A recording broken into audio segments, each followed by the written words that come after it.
ஐயா, இந்த சுகர் பேஷண்ட்டுக்கு மலச்சிக்கல் அதிகமாகி அந்த மலச்சிக்கல்னால பெரிய பாதிக்கப்படுறாங்க. அதே மாதிரி நிறைய பேருக்கு மலச்சிக்கல் இருக்குது. மலச்சிக்கல்னால பல சிக்கல் வந்துடுது.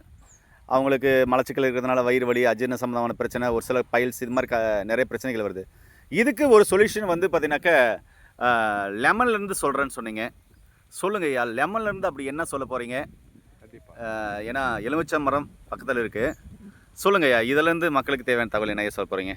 அதாவது காலையில் எழுந்த உடனே சரியாக மலம் வரல, ரொம்ப கஷ்டமாக இருக்குது, மலச்சிக்கலாக இருக்குது அப்படின்னு நினைக்கிறவங்க உடனடியாக எம்டி ஸ்டமக்கில் உடனடியாக தயார் பண்ணக்கூடிய ஒரு பானம். இது எப்படின்னா, நல்லா கொதிக்கிற தண்ணி ஒரு டம்ளர் ஸ்டவ்லேருந்து இறக்கிடணும் கீழே.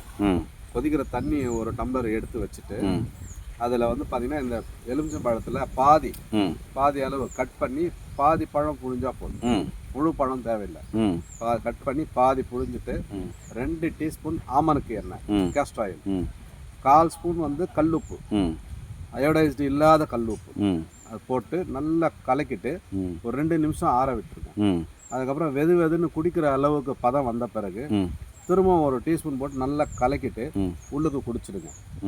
குடிச்சிட்டிங்கன்னா வித்தின் ஒரு ஹாஃப் அன் ஹவர் இல்லை 1 ஹவரில் பார்த்தீங்கன்னா லகு பேதி ஆகும். பேதி ஆகாது, மோஷன் வந்து ஃப்ரீயாக போகும். ஒரு முறை தான் போகும். அதனால் பயப்படாமல் தயங்காமல் இந்த பானத்தை பயன்படுத்திக்கிங்க. மலச்சிக்கலுக்கு நல்ல ஒரு அருமையான. அதுவும் இல்லாமல் இதில் இன்னொரு ரகசியம் ஒன்று சொல்கிறேன். எல்லாரும் என்ன பண்ணுவாங்கன்னா, இது வந்து சிட்ரிக் ஆசிட்னு நினைப்பாங்க. அது கிடையாது.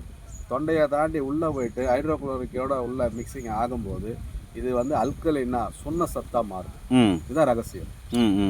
நிறைய பேர் நம்ம சொன்னோம்னா உடனே இது ஆசிட் ஆச்சு, எலுமிச்சம்பழம் வந்து சிட்ரிக் ஆசிட் உள்ள எரியுமோ, விட்டமின் சி, ஏற்கனவே அல்சர் இருக்குது எனக்கு அப்படின்னா தயங்கவே வேண்டாம். இது வந்து சுண்ண சத்தா மாறுது. உள்ளே போனவொன்னே விட்டமின் சி, கால்சியம் சத்தா மாறுறதுனால உங்களுக்கு எந்த பிரச்சனையும் கொடுக்காது. நல்ல ஸ்ட்ரென்த்து, ஸ்டாமினா கொடுக்கும். அல்கலைனா மாறுது. அதனால் பயன்படுத்திக்கிங்க. மோஷனும் ஃப்ரீயாகும். கால்சியம் டிஃபிஷியன்சி இருக்கிறவங்க இதை எடுக்கலாம், தவறில்லை. ஐயா, ரொம்ப அற்புதமான தகவல் சொல்லியிருக்கீங்க. நன்றிங்க ஐயா. நன்றி.